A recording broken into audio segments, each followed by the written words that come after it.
The casket of Sergeant LaDavid T. Johnson of Miami Gardens, who was killed in an ambush in Niger, is wheeled out after a viewing at the Christ the Rock Church, Friday, October 20, 2017 in Cooper City, FLA. Pedro Portal, Miami Herald via AP. Cooper City, FLA. Mourners are expected to pack a church Saturday to honor a U.S. soldier whose combat death in Africa led to a political fight between President Donald Trump and a Florida congresswoman. Family, friends and neighbors of Sergeant LaDavid T. Johnson will attend his funeral service at a suburban Fort Lauderdale church, and others are expected to line the streets outside to salute him. Johnson, 25, was one of 4 U.S. Special Forces troops killed October 4 in an ambush in Niger in an attack by militants linked to the Islamic State group. 4 soldiers from Niger also died. The fight between Trump and Rep. Frederica Wilson has taken the focus off Johnson, whose widow, Maisha, is due to have a daughter in January. Sergeant Johnson told friends she will be named Lashi. The couple, who were high school sweethearts, already had a 6-year-old daughter, Alisa, and 2-year-old son, LaDavid Jr. An online fundraiser has raised more than $600,000 to pay for the children's education.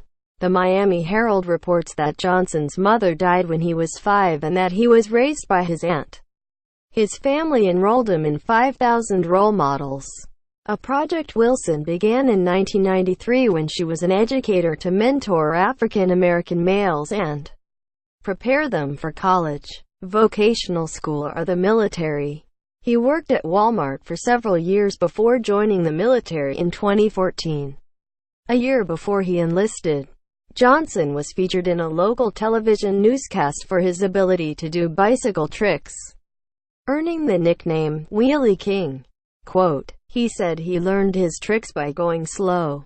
Once you feel comfortable, you could just ride all day," he told the interviewer. The fight between the president and Wilson began Tuesday when the Miami area Democrats said Trump told Maisha Johnson in a phone call that her husband knew what he signed up for and didn't appear to know his name, a version later backed up by Johnson's aunt. Wilson was riding with Johnson's family to meet the body and heard the call on speakerphone. She was principal of a school Johnson's father attended. Trump tweeted Wilson fabricated his statement and the fight escalated through the week. Trump in other tweets called her wacky and accused her of secretly listening to the phone call. Trump's chief of staff, John Kelly, entered the fray on Thursday. Kelly asserted that the congresswoman had delivered a 2015 speech at an FBI field office dedication in which she talked about how she was instrumental in getting the funding for that building, rather than keeping the focus on the fallen agents for which it was named. Video of the speech contradicted his recollection. Wilson, who is black, fired back Friday when she told the New York Times the White House itself is full white supremacists. The retorts persisted on Saturday morning, with Trump tweeting, "I hope the fake news media keeps talking about wacky Congresswoman Wilson in that she, as a representative, is killing the Democrat Party." Quote,